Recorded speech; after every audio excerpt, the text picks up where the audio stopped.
Yo ho ho! What's going on, boys? This is Brim. Shit, I haven't messed that up in a long time. This is who? Brim Reaper. Oh shit, bro. What's up, boys? We're here for 163. Now, we could talk about a lot of things, and we will. And we will. Like the video first, subscribe, and then we're gonna do that. That guy is threatening them when they're listening to a podcast that they're about to hear people talk about a lot of stuff. Is that a person, a devil, or a god? Tougher than a mountain. How'd you guys feel about the chapter? How'd you guys feel about the cover page? How did the chapter leave you feeling? I enjoyed this chapter. Okay. As always, at least recently with me on One Punch Man, I do have a little nitpicks or little issues with some things that happen or how things are transpiring with this whole fight. I just thought about the translations, yo. Garou went like full Bakugo, like Bakugo and the manga stream translations. I'm just looking through the chapter again, but for the most part, overall, I enjoyed this chapter. So I left the chapter feeling good. So only looking at the cover page now, I see it's a skull. I didn't even clock that until like just now. So that's incredible. I just liked it because it looked really cool anyway. But a good chapter. Once again, I'm happy with this. It's just Garou and Saitama talking. Although basically, because Garou can't do anything to him.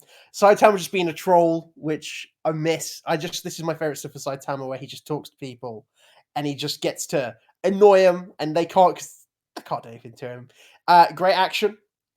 Yeah, it's a fun time. Yeah, I enjoyed it.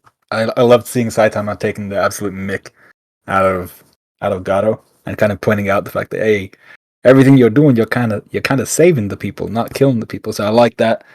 I like the fact that we got different forms of Garou. I wasn't expecting that at all.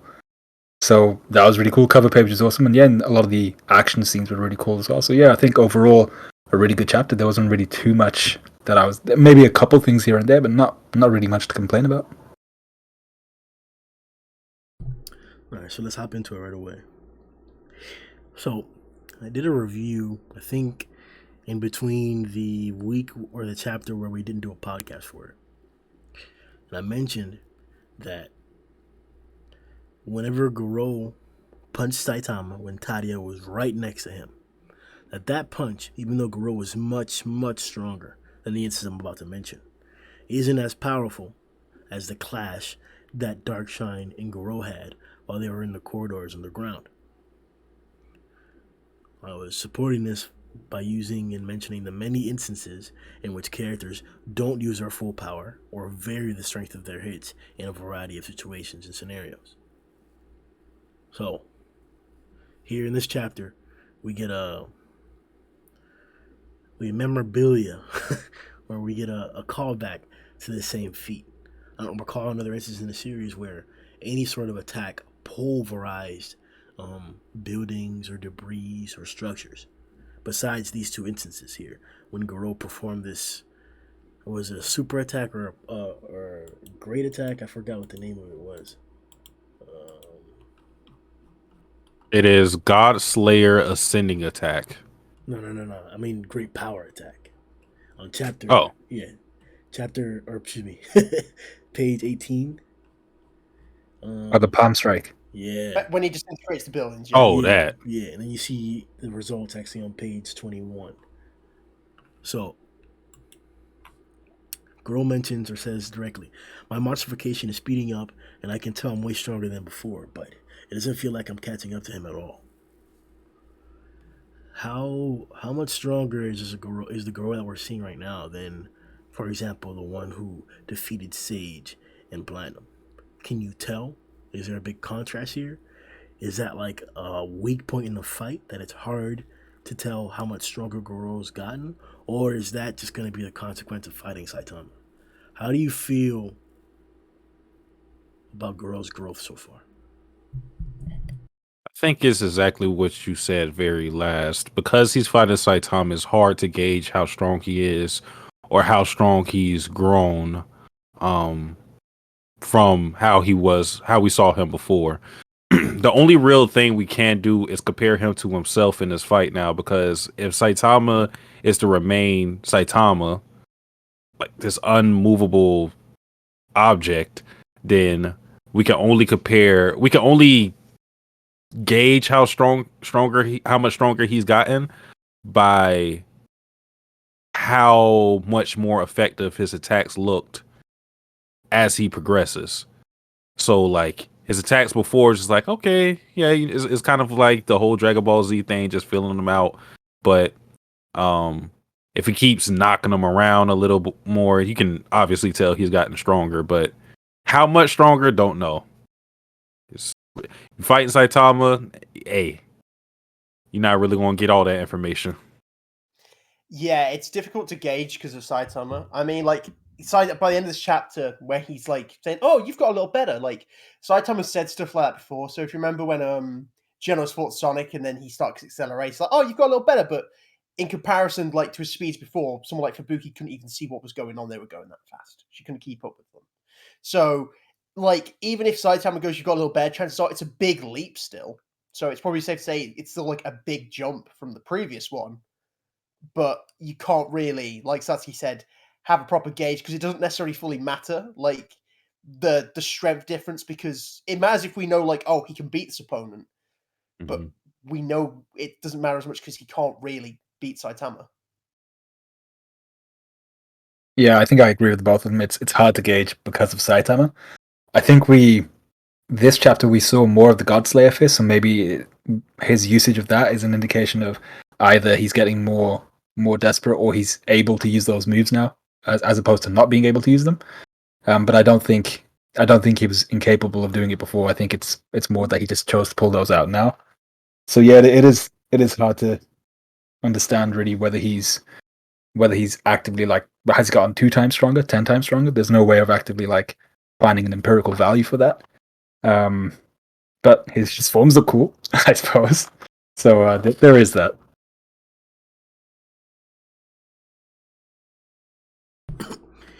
Yeah, it's kind of hard to tell besides like Garou's feats of like dodging some of Saitama's attacks or deflecting attacks, which are now much more prominent and seem now a lot more confident. Like especially that exchange that we'll probably discuss in a little bit, where Saitama ends up grabbing Garou's fist, and then Garou like kind of just like a little chop move to get his hands in between Saitama's grip, flips him over, and then attacks him. You wouldn't really expect that from a Deep Sea King versus Saitama interaction. I wouldn't even think that like that happened in the Goketsu fight. Like I don't think it's that easy to be exchanging blows with Saitama like that. So I don't know. I'm looking for more, and that's probably like if there were going to be complaints or nitpicks, as Satsuki pointed out, it would be that for me. One of them, for example, that like I would like to clearly see what Garou's doing that's going to make him stronger, or not. Let me rephrase that. How Garou is getting stronger. Maybe once we put the entire fight together, we'll see that in a bigger picture, and then we'll get that. We'll slowly get the small pieces that maybe we're not emphasizing in our conversation in the chapters. Like maybe there's something in, like the moment I just pointed out. Maybe that's the indicator of how he's grown stronger from the previous chapter. Sure, we could say that, but I don't know. I want it to be more apparent, more prominent, because this is a guy who, even though he had just gone through Rover and Psychos, or excuse me, and Garou, for example, he was still speeding up and getting faster when he confronted Orochi. Maybe we're seeing that too. But Saitama isn't really like breaking him down like that. But that's a testament to his strength and durability, right? Saitama's hitting him casually. Maybe as casually as he would hit Rover, and Garou's getting right back up and toughing it out and getting stronger. So I don't know. Maybe we are just not emphasizing what's already there. Do you think though that we're also kind of getting this kind of information because Saitama isn't like an expert fighter? So like literally, like Garou says in this chapter, like he's got like reflexes and crazy speed and power, but he doesn't have technique. So do you think one reason we're not getting this is because Saitama's already had to fight someone where he's like, look at this technique, it's incredible. Saitama, he's by all purposes like a regular guy just with crazy strength. So, like, to Saitama, even if he knew what was going on, it's not like he could explain what was happening. It was just a case of, like, to him, it's regular guys like, oh, you're stronger now. That's it. Yeah, I see what you mean. There's no real, like, appreciation from Saitama's side because he's literally just looking at him like, oh, okay, is that martial arts? Like, having to question that it's martial arts. So it's a little bit booky from that point of stuff. Well, that's what I'm saying. Like, that's also another point too. That yes, he's not expressing the differences in power that he's competing with Garou. The only evidence we really have is like, I guess Garou doing things more or dodging. That's what I'm saying. It's hard to tell. It's just hard to tell. I think the only comparison really we can make are previous kind of Zenkai boosts almost that Garou's had, and understanding how much of a jump he made those times. So it's kind of like if we layer those on top of what he's done now, we can assume that he's having similar-ish type of boosts. So he should be getting that much stronger. But yeah, once again, it's not really a good gauge of understanding exactly how much stronger he's becoming. That would be badass to derive from what you said and not necessarily support it exactly. But if we got to see just Garou getting put into a near-death state every single exchange, I think that would serve better than what we're getting right now. Yes, we have the contrast, and maybe this is the prime reason why, because of the what Saitama told to Tadio, that I'll go easy on him, I won't kill him or whatever. Maybe that's why we can't get this preferred showing of Saitama just dominating, overwhelming this wannabe monster. Because I don't think anybody would complain if we just saw Garou get his like ribs cracked like Darkshine did in a chapter just from a punch from Saitama, or like to see him get just heat blasted normal like he did by Rover and Orochi. Not to say that Saitama has those attacks, but a similar effect where he's like, damn, I can't run away or I can't fight or something like that. Where Garou continues to acknowledge how insurmountable the threat is. We got a little bit of that in the beginning of this fight, but it was still Garou headstrong and in not full health, but pretty much in his prime state. Had just recently evolved even further. Like, I want to see Garou on his neck more often. Do you think that's how Saitama's going to stop him? Is like maybe like Saitama will do something like. Because if he's doing all this and Garou the whole time still going at him, maybe like Saitama's got to do like something crazy, like bigger than we've seen him do, not necessarily to like beat him, but to break him, so that Garou's like, I can't beat you, like a feat that's so over Garou's level that he has to go, I can't beat. And there's like a quote from Avatar that sticks in my head, is like, when we're at our lowest point, that's when we're open to the greatest change. So if that's how Saitama gets through to him, is by like breaking him, beating him down so we can build him back up again. That example, that phrase you just mentioned, that quote, that's right on. And I was actually thinking of in a different viewpoint, like using force to get him out of that mindset. Like, because that's the argument that we're having here, right? We usually in these fights or in these stories, you have the emotional aspect that's walking right alongside the physical fight aspect. The fight is a depiction of the emotional struggle that's going on. This is technically a struggle of two idealists. One of which is confused; he doesn't know what the next purpose, the next step is, in regards to Saitama, who's reached the pinnacle of strength, and then the other one in Garou, who's fantasizing about being a monster to bring justice. Maybe you do Yeah. need to break him. But that's the whole problem, that whenever somebody has broken him, his will has not broken. He's his will has pushed him and his body to get stronger and then overcome that challenge every single time. That's the reason why we like Garou. So maybe it's been tried and tested already. That no, by beating Garou down, you can't break his will. Yeah, but that's the part of this fight that's gotten me not confused, but I feel like there's a very, very different vibe in this fight compared to, and it's probably really obvious, but compared to his fights with Darkshine, Orochi, maybe even Bang, the vibe in this fight is completely different, because I feel like it's almost like Saitama's almost letting him fight himself dry, letting Garou fight himself dry, to the point where he's literally fighting and fighting, but he doesn't seem to really see Saitama as a threat to his life, I think, because like in this chapter we get him standing side by side next to Saitama in kind of that comical part where they just save those people from the bunker. That might be my favorite panel. Yeah. So once again, really comical, but I don't think we would ever see that happening in any of Garou's other fights, where he's just stood next to the guy and they're kind of just like silent as they're viewing something that they did, and it's kind of like a comical moment. The other fights, Garou was always kind of, like you said, fighting for his life, or he was at least getting the other person to start thinking, oh crap, maybe now I'm fighting for my life, like with Darkshine, where he was concerned about his own health at that point. So this fight, because he's come against Saitama, it feels like he's literally just burning himself out, like almost like he's fighting all that rage away in Saitama, and he's by the end of it, he might actually realize, I can't defeat you, because of the fact that he's tried to whoop his ass so many times and he just can't actually do it. Would you say, I'm trying to think how to say this, I'm still trying to formulate the idea, but would you say that's also cause of like who he's up against? So like, let's use Darkshine and Bang for example. So like when Darkshine went into that fight, he was like, I'm a hero, I'm here to stop you, kind of thing. Whereas Bang going into it was like more on the lines of, you know, you're my student, I'm here to stop you. Whereas Saitama was not necessarily like from like a righteous perspective like that. He's not coming in there as like a mighty hero or like the responsible teacher. He's coming in as a guy who's like, you're not this guy. You know, I can see this. If you get what I mean.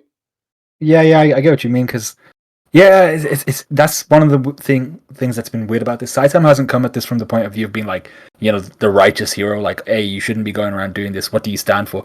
Saitama's actually just coming at it saying, hey, you're kind of making a crappy monster. So he's going right at the foundations of his thing, which is, you're doing a really bad job at that. Like, how have you not been fired? You're really, really bad as a monster. And I think that's hitting Garou mentally in a different way to everybody else. But Darkshine is like, oh my, you've killed a lot of people, you've hurt a lot of people, you've hurt a lot of the heroes, and now I'm here to stop you, I'm here to prevent you from doing that. And it was kind of the same with Bang, you're my student, I'm here to prevent you from doing the evil things you've been doing. Where Saitama's literally here like, dude, you're so bad at your job, you haven't killed anybody, you're saving people as you're going along. So yeah, I do understand what you're saying. It feels like he's questioning him in a different way. That's I think that's 100% what the story is showing, and every single piece of dialogue supports it along the way. You can confirm that Darkshine's rant or his shit talking in the beginning was heroic based, and that's what Platinum pointed out up against Flashy, and what they pointed out, and what Black Sperm pointed out as well, that these heroes are doing it egotistically, not for a particular reason. And then it was exposed with Darkshine's defeat, the biggest instance of it. And then the same thing Garou pointed out when Flashy attacked him. Aren't you supposed to be a hero, but you're sneak attacking me? So this is definitely his perception. That's why the dialogue or Garou's vocabulary has been. That's why it includes hero and monsters to that extent, because he's not just talking about deformed or his appearance, as was emphasized in the previous chapter when he actually started to look more demonic and monstrous, as Saitama pointed out. But his vocabulary is literally referring to their intentions and their goals and their actions, as he pointed out with the whole righteous bully thing, where the hero is always winning. So I think you're exactly right that symbolically we've been fighting high and mighty or fake high and mighty what's the word? people signaling, virtue signaling, is that what they call it? Or Yep. like you pretend that you're like all high and mighty, but in reality you're no better than any other down and dirty piece of trash. You're just saying that to look good in front of others. Mm-hmm. That's Formative. yeah. That's what these heroes have been doing. And Garou has been going around and bending them over his knee and putting them in their place. And now he's found one where that is not the case. The story started with Saitama saying, "I'm doing this for fun." I mean, to be fair, this is always what Saitama's done, because, like, especially, like, I talk about the side chapters because it's the only place we can. Is, like, in the side chapters, like, whenever someone else speaks to him, he's never, like, he speaks to, like, the supporting character of the chapter, like, a member of the public, like, he never speaks to anyone like a hero. He always speaks to someone like a person. Like, he says it, like, just straight, like, what's on his mind. He doesn't try and go down, listen here, little boy, or anything like that. He's like, you're being stupid. Like, knock it off. That's kind of how he's always done it. And that's always got through to people more, like Glasses, the guy who's going to jump off the roof, the girl from, like, whose dad runs the Motor Association. And I guess that's what I like about Saitama, is, like, he's a hero because he doesn't necessarily try to be. Like you said, he's a hero for fun. He does it because he likes it, not because he's really putting effort into it. Yeah, and I think part of that comes down to one of the things when we first found out that part of being an S-class hero is having a certain level of popularity. So all the other S-classes like treated essentially like icons and almost like gods, where Atomic, if he was walking down the street, he'd probably get flooded by a whole bunch of people trying to get his autograph. And Say that again? Atomic, if he was walking down the street, he'd probably get flooded by a whole bunch of people trying to get like his signature or like his autograph and stuff like that. You keep cutting out. Say that part again. Am I cutting out for you guys as well? No, absolutely not. Absolutely not. Sorry, this guy. The same example, but with Flashy Flash. Let's see how that goes. No, tell you no. Hey, this guy's name's Caped Man, and I didn't think he'd still be on that. But this guy got me. I was going to say it 5 times. Yeah, I believe you. Say it again. But yeah, then you have Saitama, who's literally shopping at like the discount store, trying to get some eggs on sale, and that's his day to day. That's all he really does. And he's going to pay them the normal way. He's not going to have like someone who goes out and buys this stuff for him, or he's not going to have like the Hero Association who've made a specific building for him, which is already pre-stocked with all his food. He's literally like the most regular guy, which I think is why Garou is like finding it difficult from a mental and emotional perspective, because now he's fighting a hero who doesn't actually see themselves as a... Well, Saitama sees himself as a hero, but he hasn't taken it to the point where he's become that self-righteous person, that kind of stupidly, almost hedonistic type of person. He's still a regular guy. He's out there shopping for himself, and he's paying rent in a city where no one lives.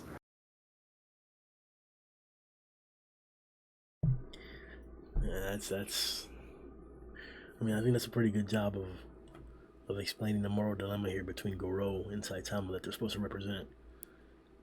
Yeah, and I think if we stick to that, look at it from that viewpoint, it definitely gives me a lot more patience with the fight to see how it's actually going to develop, because I know Saitama's going to win.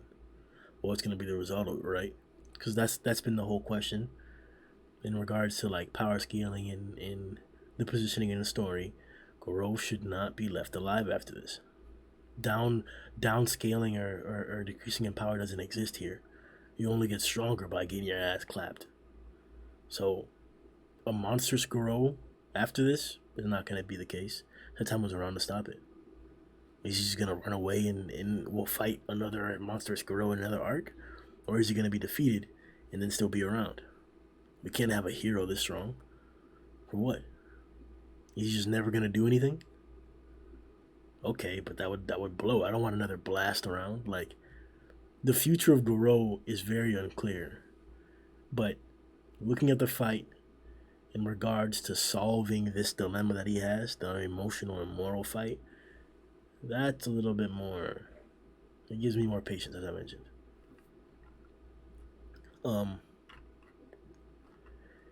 Garou's pretty big now, huh? Nah, rephrased. Now I'm on page 8 right now, where Garou's hitting Saitama with this like martial arts blitz that Saitama attacked him. Where he's like, "Shut up!" He blitzes Saitama. Saitama goes to punch, but then he uses his wrist to deflect it to the side, and he's gonna like chop Saitama in the head. He does it, and then just steals off on his ass same time, and then hits him with an elbow, big elbow. And he's got like this big pose that he just took. Then Saitama grabs his forearm. Garou slides his hand in between, rips Saitama upward, and then smacks down on his ass. It was clapped the old motherfucker. Just hit his ass, big strong, and then followed up with a God Slayer instant attack.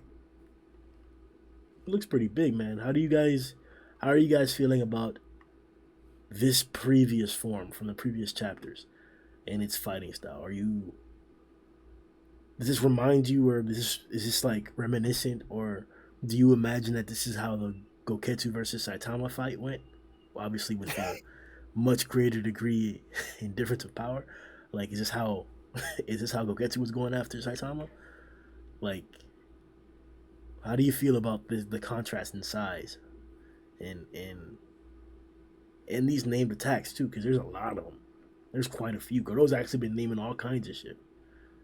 Just regular punches, naming shit. Just like, relax, bro. You're not Saitama.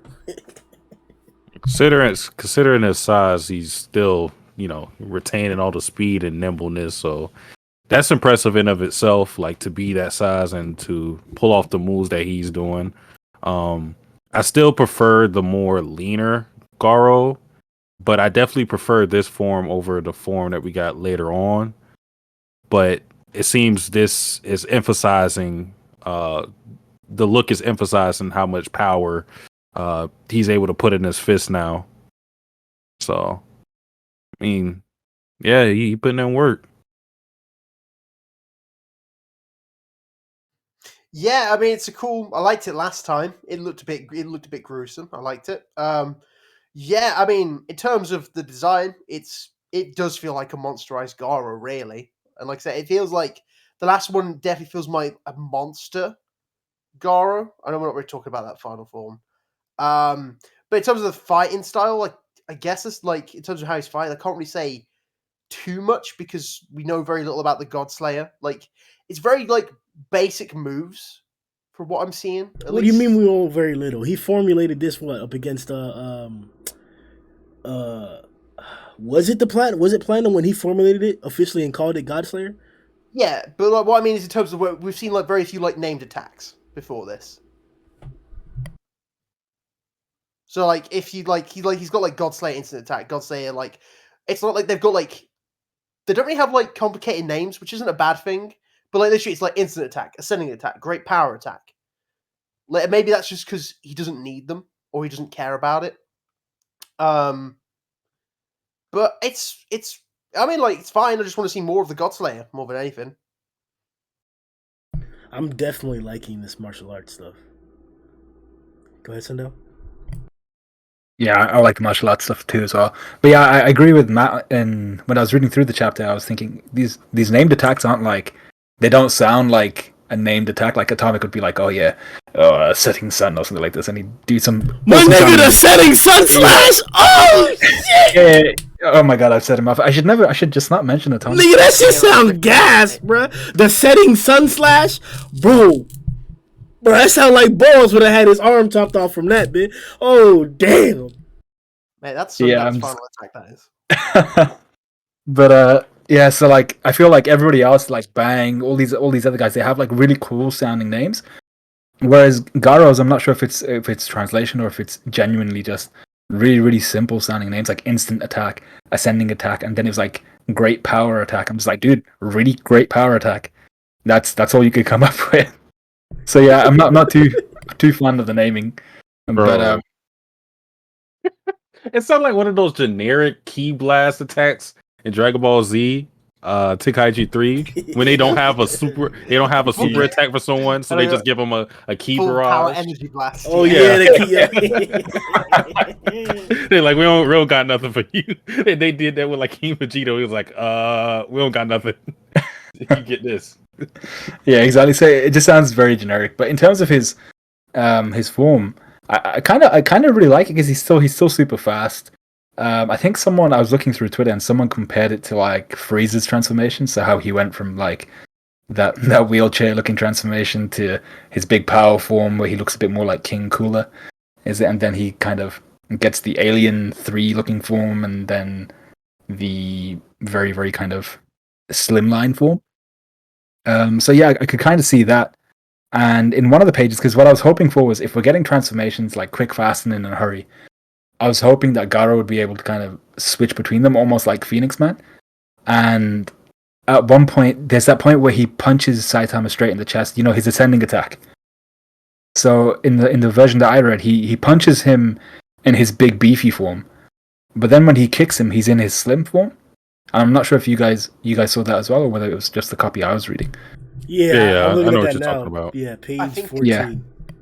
It just might be the angle where like Yeah. Boros pose. I think that's all it is. Yeah, so it could very well just be the angle. But when I saw that, I was like, "Ooh, is he actually like actively switching between forms? That would be pretty cool. Maybe they have like a variety of different things they can do." But I don't think that's the case. No, I think no, that is not. Yeah, I that. think he. Yeah, go to page Yeah, I think 8 page 8. and look at Garou's back, and then go back to page 14. That is a mistake. Yeah, I think so. Yeah. So it could very well be a mistake, but the fact is, I think he's retaining all of his previous skills. That seems to be what we get from Garou. He retains all of his previous skills, so in terms of speed, power, and stuff like that, it's literally just his form, and then possibly his power changing, and then all of his base stats increase. So yeah, I'm happy with his form, and especially his second form that we see in this chapter. I thought, oh, that's pretty interesting. So yeah, I think I'm liking him so far. Yeah, there are no bandanas or wraps around Garou in any of these other panels that you can see. Even the one where on page 3, where we're seeing his chest a lot more detailed. Those wraps have to go around your front too if they're wrapping you, and we don't see that shit. That's a mistake. And I look, even on the very same page 14, where you see the two or the 4 like thrusters, quote unquote, on his back. Yes, there are lines that look like curves on his back, sure, but nowhere near as detailed as the last part of page 14, where you sure, as from the angle that Matt's pointing out, you can't see the thrusters. But why is that so emphasized? Why are the bandages so emphasized here when they weren't in any other instance? Just my thoughts. Fair enough. So, the Godslayer ascending attack. And then he speed blitzes, hits him with a great power attack. Who's surviving that? Besides EC? Saitama. Besides me too. I'm eating that motherfucker. Is Rover tanking that? Nah. No.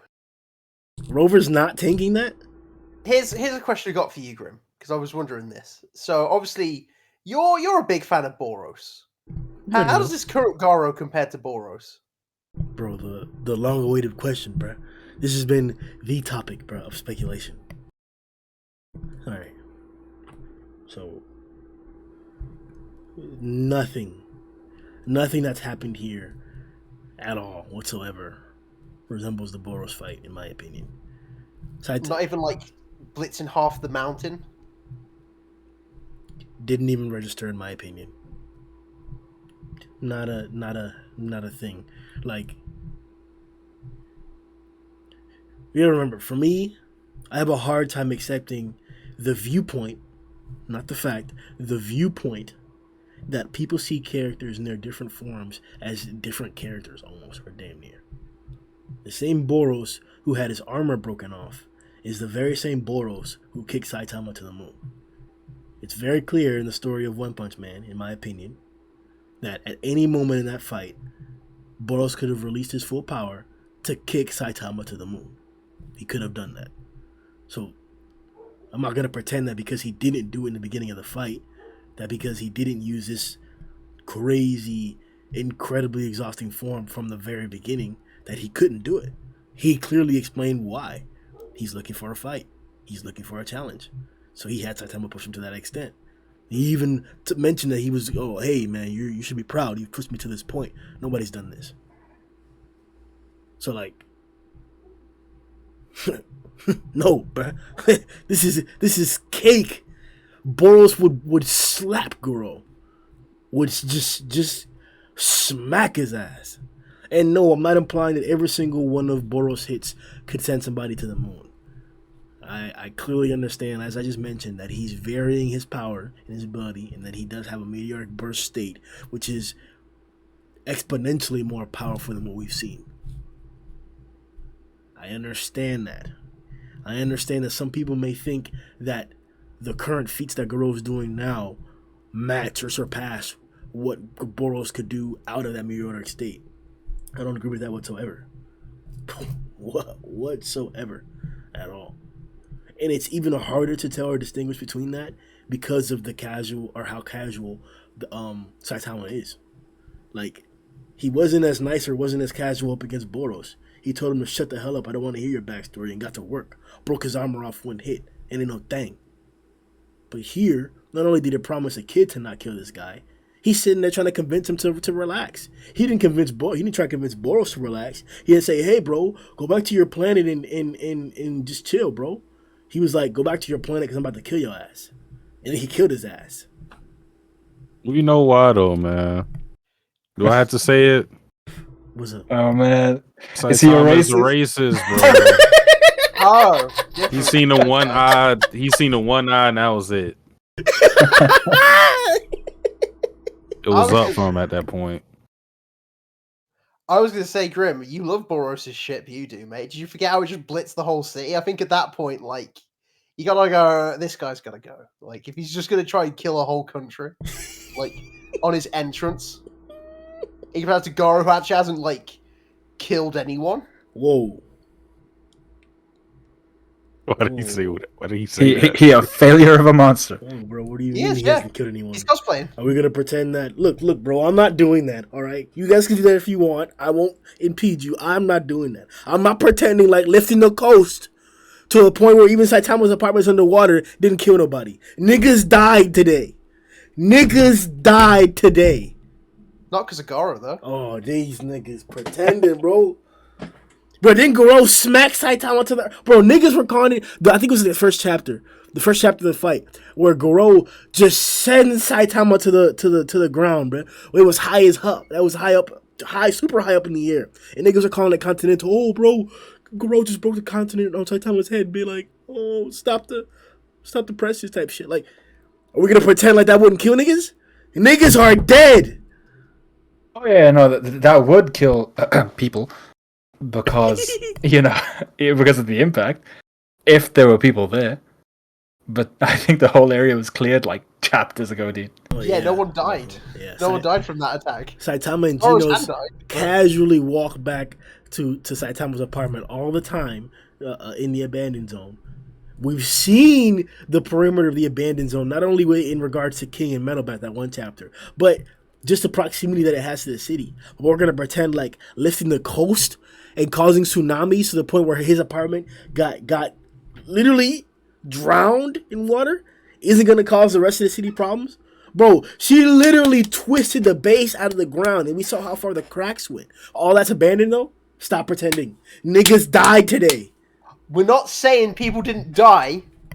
What we're saying is Garou hasn't killed anyone. Hey, bro. He will soon. I mean, for his psyche, he hasn't killed anybody. He hasn't acknowledged any wrongdoings as far as or as severe as killing another person yet.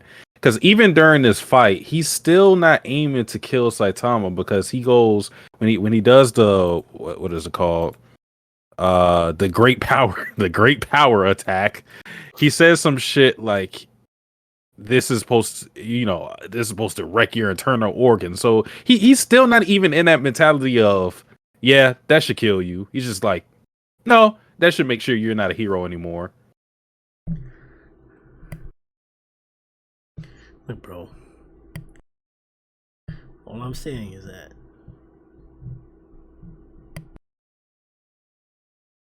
I bet Matt thinks that whenever Boros attacked a city, nobody died. Jesus. Oh no, everyone died. That's why Saitama had to kill him. Lots of people died. The reason Saitama killed him is because he literally nuked a country. Boros was the one who said, because he's in charge, he went, okay, attack them. It's not like Garou's doing that. Yo, bro. Garou's not going around like declaring attacks on innocent people. Boros did. Boros had to go. Mm-hmm. Yeah, Yeah, you're trying to... Yo, he's a monster, bro. He literally wants to be a monster. And you guys are all saving his ass. Like, come on. He's dirty. He's actively not trying to kill anyone, though. He's trying to break people, not kill them. Did he? I think he told somebody he's going to kill him. He said that's to somebody, I think. He might have told someone, but he didn't kill them, did he? He told the guy with the knife, I'm going to kill you. The guy who like pulled the knife on Garou, Garou snapped the blade and pointed it back at him. Didn't kill him, though. I can't believe we're going to have to scour the manga for Garou's murders. Do it. Please. Hey, look, there's only one time he's actually killed something, and that was Sage Centipede. And I'm pretty sure he's dead. Mm-hmm. He literally killed Roy Ripper. Yeah, he killed Roy Ripper. Oh yeah, and Roy Ripper, yeah. Yeah, he's killed monsters. So we've got evidence. I think there might even be a few more than that in terms of monsters he's actually killed. But in terms of humans, he's broken people.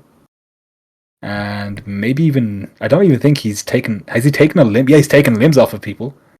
Yeah, he snapped up a Blue Fire's arm at the beginning. Yep. Twisted He's dirty. But listen. Are we gonna pretend like this also doesn't open the... I think we talked about this before. This also opens the door for motherfuckers to demonstrify, quote unquote. Look at Garou. Let's stop pretending like what he's been having or what he's had all over his skin and all over his body since the Darkshine fight hasn't been monstrification.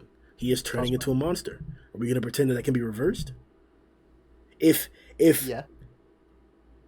Okay, then that proves that he killed Roy Ripper, an innocent, potentially savable. The one who was like, "I'm gonna enjoy killing you, child." Look, bro, everybody deserves a second chance, a third chance. You are on the wrong side of him. What the fuck here? Ain't no way, boy. Bro, Garou killed somebody, bro. He killed niggas, bro. You don't want to tell me that, bro. He's killed monsters, yeah, not humans, not innocent people. Watch, bro. I'm hoping Tadio gets killed because of Garou, and then it's hard to not kill, right? There we go. This guy just wished death on the child. Hey, So his that's point how can be this proven. whole arc ends. It's just at the end, Garou kills Tario, and it's like B-class go end. It's like, hey. Wait, what the fuck? Yeah, that'll end his monster run. That'll end that whole journey right there, bro. He's gonna be all big and tough now, huh, Garou? Killed your boy.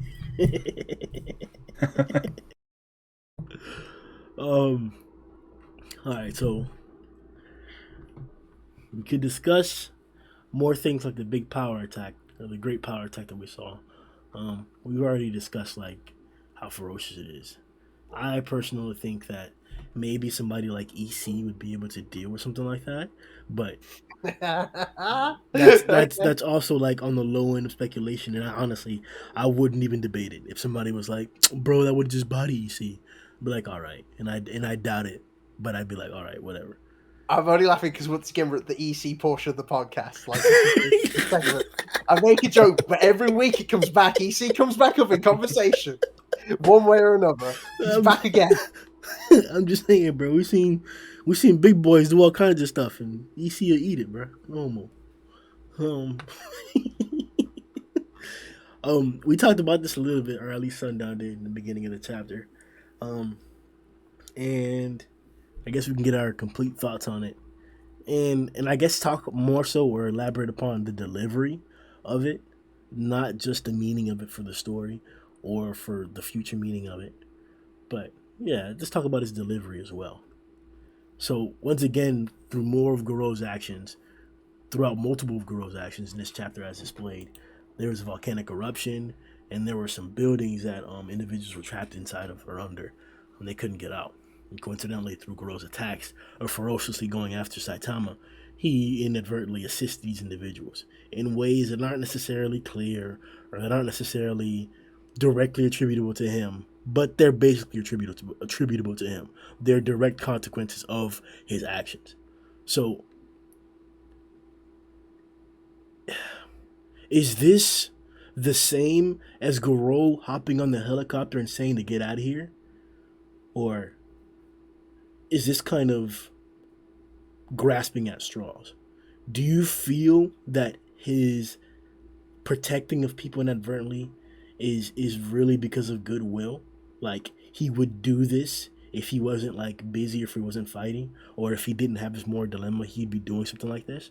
Or is this really just coincidence that Saitama's just using to try and convince Garou to relax? That his monster journey doesn't really make that much sense. Like, is this just Saitama's persuasion, or do these events have merit? And does it feel forced to you? Well, how things played out with Garo, when you say like would he do this if he wasn't like in the heat of the moment, I do think it's coincidence for sure, but he's also allowing things to be like this because he doesn't have malice towards humans and trying to kill people. If he was somebody like Platinum Sperm, or if you're ugly, even if he just so happened to save some people, he's going, oh, bet y'all feel safe now, okay, ah, done. You know what I'm saying? So I think what they're trying to show is that because he's not actually a monster, because he's kind of neutral, these things are happening. It is forced in a sense, but again, it's just showing you that he's not as malicious as he claims to be. I think what is actually being set up with all of this is because people are publicly seeing Garou do quote unquote good deeds. Everything that has happened with the rest of the monsters is going to be attributed to what Garou did rather than Saitama. I think that's what's actually been set up with everything. Oh shit. And then if that is true, and then people see that Saitama is fighting Garou, it'll be interesting to see like how the media will look at that, because oh shit, Saitama the villain, caped villain bit. Oh no. So I don't know if it'll go that far, but it'll be interesting because Garou is still the hero hunter. So I don't know if you can kind of expunge everything he's done, but considering some of the stuff that he's done is on TV and he has witnesses right there in the action, it'll be interesting to see how they take Saitama fighting a person like that. At least to people who don't know what he's actually done. Something like that, would they use it as an argument and go like, oh wow, like kind of like a vigilante like Batman thing, how like some people go like, oh, he's evil, but some people are like, oh no, he's good, where like people are like, no, he's the hero hunter, he's scary, but other people are like, yeah, but he saved us. And from their perspective, it's not going to be like he was fighting Kate Bordy. Kate Bordy was helping him out. Is that like what maybe the public will see instead? Well, I don't know, maybe somebody else can elaborate upon that, because I was thinking against that, we still don't know if, like, whenever he did the whole meteor thing, right, whenever he got a bad rap for that, if the people of Z City are still okay with him. I think it was Z City or J City, I'm not sure. But we've had different times where Saitama's, as we saw, the spotlight was taken away from him. He was put into a negative spotlight, but we don't necessarily see extended repercussions from those actions or from those interactions. So, like, an event like this, it's still only threatening just Z City, right? Mm-hmm. So on the international scale or on the multi-city scale, would it really matter? Or would it really be that impactful? Like, would it just slow Saitama's like rise in the ranks, or would it like decrease how much he'll jump from this arc because people are seeing him negatively because he's fighting Garou? I don't know. I just don't know how impactful it would be to see Saitama fighting Garou, because at the end of the day, he's still a monster. We only have like 2 instances now, or maybe 1 instance where the monster-looking Garou is being acknowledged as helpful from civilians, and I think it was this chapter, right? Because in the helicopter, they didn't acknowledge it was. They were like, "Oh, it was a monster," right? Yeah. So yeah, this is the only instance where civilians are seeing the monster-looking Garou do something good and actually saying thank you or acknowledging that. So I would say that it's I would question the degree of negative impact that having the public see Saitama fight Garou would cause for Saitama. I mean, no one's really seen him fight Garou. It's more like even these guys, they didn't see him fight Garou. They said they assumed that Saitama was like that had saved them. He's like, oh, I didn't save him. Garou saved you guys. He's the reason you guys got out. So no one's ever seen them fight, even from like the volcano. No one was close enough to see that go on. You know, that was like everyone else was down the bottom of the mountain. So there's a big distance between that. Not saying that it can't happen in the future, because obviously if they're starting to dip around, you know, the whole continent fighting each other, then yeah, they could definitely see each other. But at the moment, no one really knows that these two are fighting.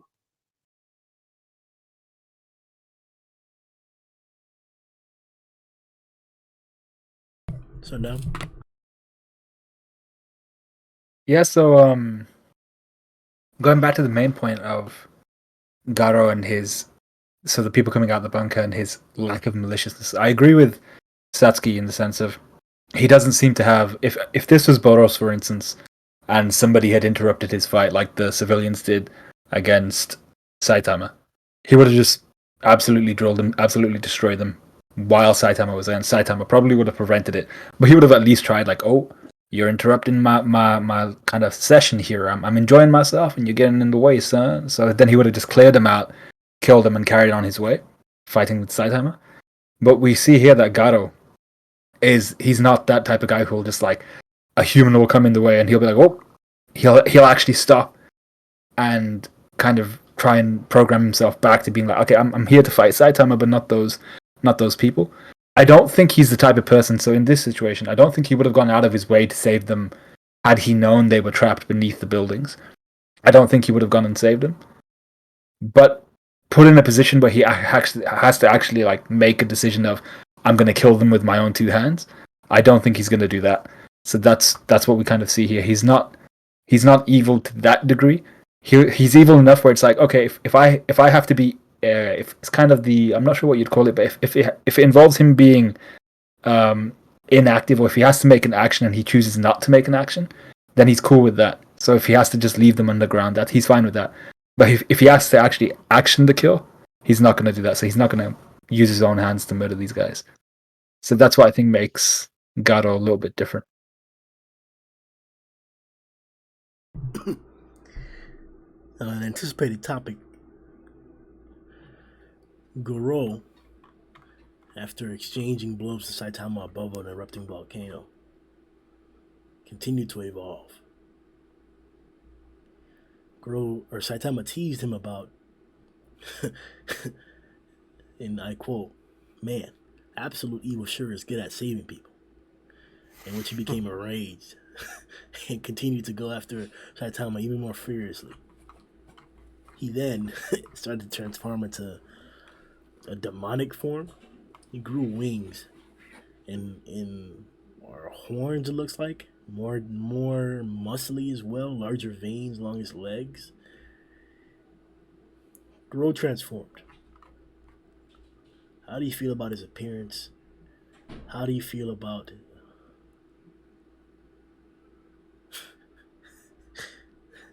demonic Garou?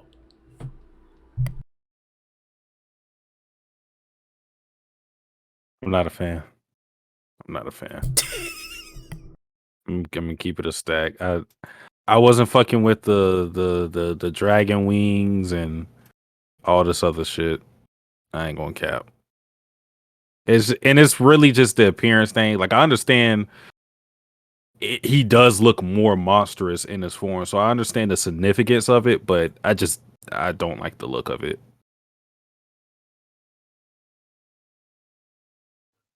I like it. I think it would look better without the wings, unless this is like a hint to what like the next transformation is going to be. I personally, I just like the thrusters, like the booster kind of look to it. I thought that looked really cool. But no, I think it's fine. It's like a more monsterized form of the previous form, and it might just be like keep going on like that. So yeah, I mean it's fine. We've barely seen it, and I don't think if the way it's going, we'll see it for long. But yeah, it's fine. Yeah, so when I saw the form, the first thing I thought was, hey, this looks a bit like there's an old game on the Super Nintendo called Super Ghouls and Ghosts, and he looks like whatever that creature I just dropped in the chat. So maybe if you brought that up on screen, but he looks like the Devilman creature from a game that I used to play, and I was like, damn, like it's a cool format. I think I'm okay with it, but I don't know. It didn't really strike me as more menacing. I think I liked the wings, but I'm not too sure about the kind of. It's cool how his hair's transformed into the horns, and how he's now got this like it looks like a fiery or like an energy based necklace almost. I'm not sure what it is. Page 36, yeah. Yeah. So I really I think that's kind of the coolest part of this. He's got that really cool Balrog looking necklace, and his horns do look actually pretty awesome, especially on that page 36. The Balrog was dirty, bro. Yeah, the Balrog was dirty. So I kind of like I like how he looks like more on page 36 than how he looks like on page 31. I like his appearance on page 38, top of 38, where he's unaffected even after that. That looks okay, tolerable to me. I like that. And I love the flight ability that the wings have now given Garou. I would say that was something that he was missing, but now he can fly. So that's definitely cool. So I definitely don't hate the appearance, but I was like, Nani, what is this? So, like I said, it probably could take a chapter or two for it to gain on me, but I definitely have other forms that I prefer. So, my personal favorite part of the chapter, my boy Caped. The acknowledgement of Saitama is like ejaculation. We build it up and we build it up and we build it up and then we tease and then we tease.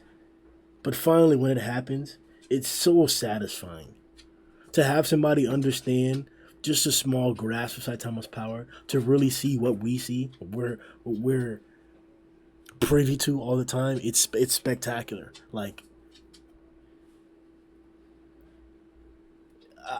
I even titled my video Caped Mountain. My name is Caped Mountain. Like, there's almost nothing more satisfying in this story than seeing Saitama get back up after somebody thought they did that thing to him, bro. Like, the way that Murata drew him, like, the way people were coloring the panel is tougher than a mountain. Like, like, that's not some casual shit to say, bro. Like, oh, you tougher than a mountain, be like, no, bro. Like, and it's the part that I'm oddly liking the most about this is that there are dissenters and people claiming that the feat, if mountain level feat is not that big, or we thought he was way stronger than that. I don't care. Like, it's just so badass. Like, you break a mountain on his back and he gets back up. Like, come on, Caped. That's the Caped Baldy we want to see. I don't want to see him just one shot in even natural ocean. That's heartbreaking. I'm trying to see him just get smacked, bodied across the whole planet, man, and get him right back up. Like, hey, yo, don't mess up my cape, type shit, bro. Like it didn't even damage the suit. That's how tough it is. Like, this is all the time in different anime and manga, in particular manga, to debate or to argue factors in a fight or instances in a fight. We look at scuff marks, for example, as like the big point I'm thinking of in my head right now. Scuff marks mean absolutely nothing. They mean absolutely nothing in this fight. Like, I could harp all day on how impressive Cape Baldy is. Like, this is why I read the story. Like, this is why I read it, bro. Because you could, bro, in the anime, when Saitama landed on the ship from getting sent to the moon, that walk he did, bro, that was that thing, bro. That was that thing. Let me stop, bro. Let me hear these other opinions before I continue about the greatness of Caped. Mate, I'm happy for you to carry on talking about Saitama, mate. You keep going. Nah, bro. Nah. Go ahead, bro. It's even like in a small way, like even before when Garou had to use the great power, he's like that would have shattered his bones. There's no way, and he just emerges from the dust like behind him. He's like, is that it? Yeah, earlier, yeah. Or he was just going ham, just going after Saitama. He just pops up. Hated the comedic effect, hated it, but shit.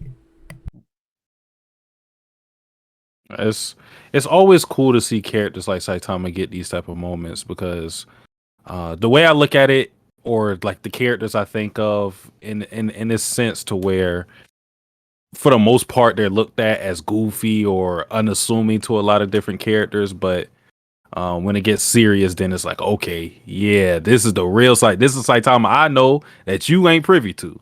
I think of characters like Yato from Origami. I think of characters like even Jiraiya is kind of like this, to where it's like got the pervy mode, but he really about it, and that's what Saitama is. People just don't know, and it's always good to get that from a fan perspective. It's good to get that acknowledgement of his strength. Because people still don't understand the full scope of it. Yeah. And what I really like about these moments on page 38,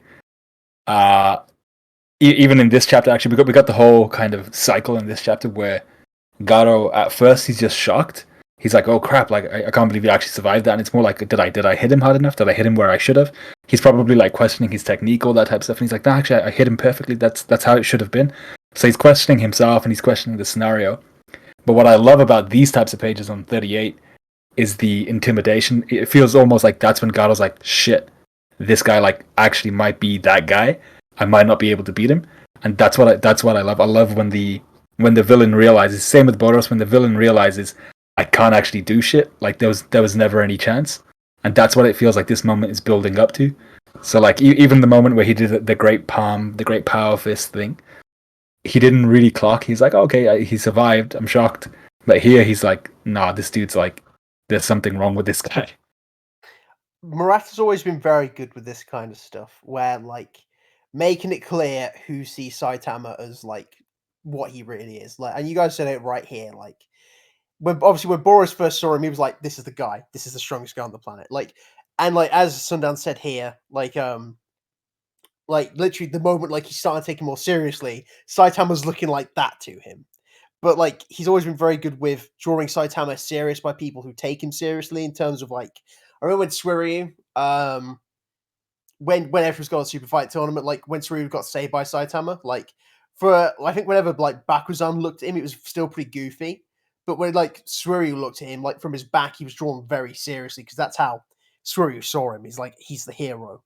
I like that Murata does this stuff. It's a small artistic choice, but it works so well because of the payoff like this. Like you guys said, we know how strong Saitama is, and just to get like the bit of payoff to see, No, we don't. that even like, huh? We have a better idea than anyone else in any character in the show. Well said. Yes, there we go.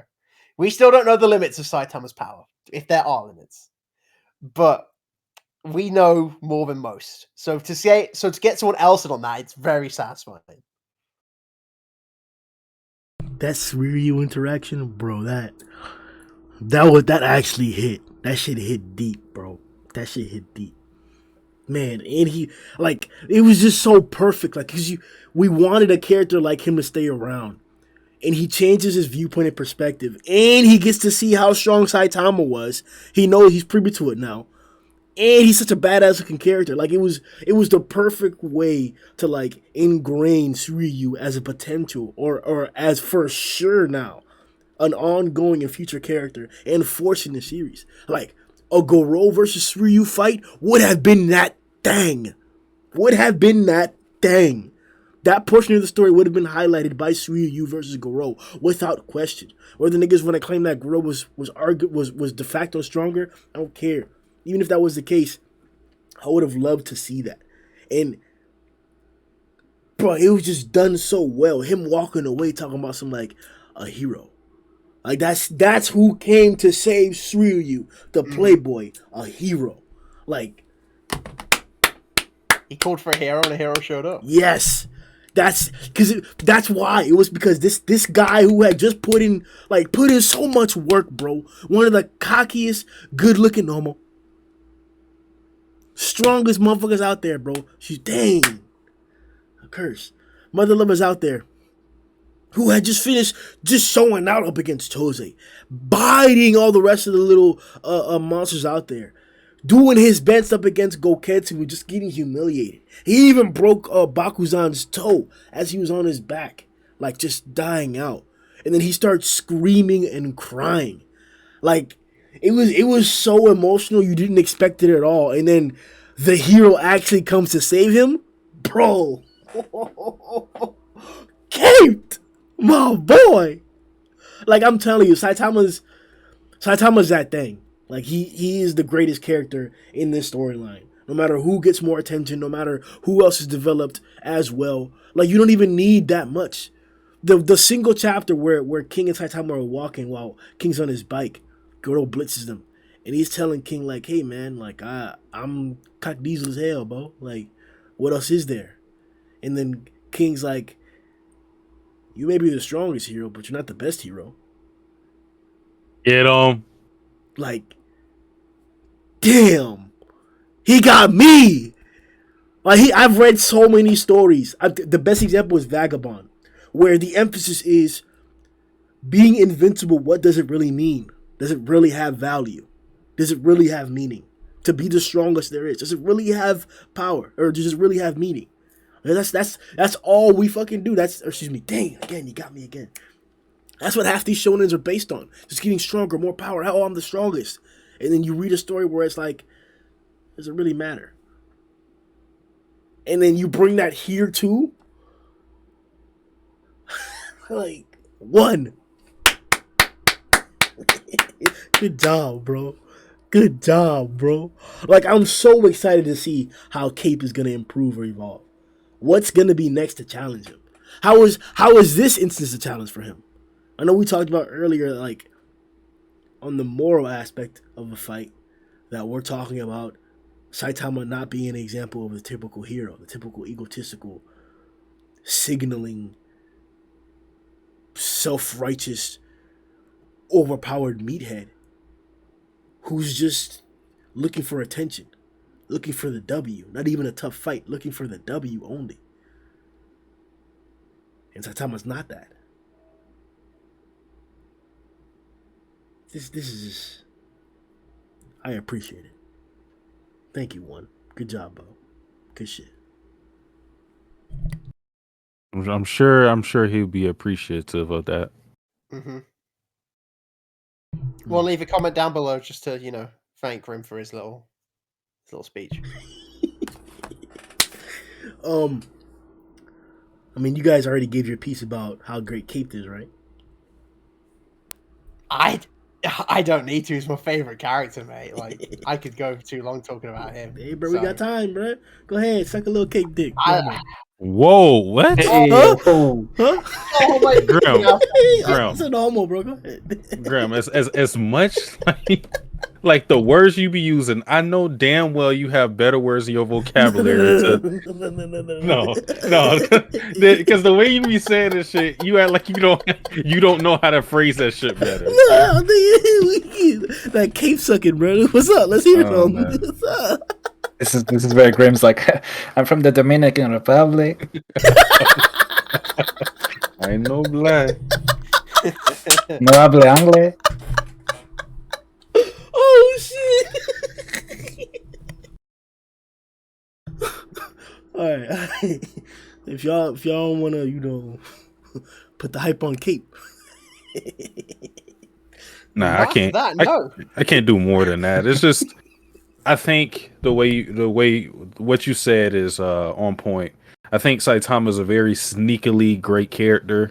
I think a lot of people don't often give him enough credit for who he is as a character, because what people remember about him usually is just the fights, and it's really what he says in the fights and you seeing that little bit of insight to his character and like how he views the world. That's very interesting. and it should be focused on how much or how great of a character he is. Oh. I'm not going to suck on his caped dick, but hey, man, just go back 2 minutes and then you got it. Yeah, I know Grim's laughing because he imagines a cape around it. Whoa, bro! Whoa, Matt! Yo! Man. Matt got fantasies, bro. You can't get on Matt for that, man. Go back to the podcast maybe like 2 years ago when you was making up backstories for everybody. They don't remember those black sperm backstories. I know I won't forget them. Yo, it's because we haven't had new monsters, bro. Like, nobody cares about a backstory for Sage. True. Oh shit! All The right, black boys. sperm backstories, man. Those are bad. You mean Satsuki? What? Hey. What? All right, boys. That's gonna be it for 163's podcast. There's another portion of the Garou versus Saitama fight. Hopefully, and I do have the intention of somehow compiling all of these podcasts, all of the reviews, and all of the reactions for this fight in particular together into one full video. I don't mean like it's gonna have all of those together. I mean like it'll be one video where I have all of the reactions of the Garou versus Saitama fight, all the podcasts of the Garou versus Saitama fight, and all the reviews of the Garou versus Saitama fight, so that you can take in the experience all at one time. Full fight for real. All these other individuals also do live reactions to the chapters. They have their own videos and their own content besides that as well. You can find those links in the description below. Check those out. See y'all boys next time. Yo!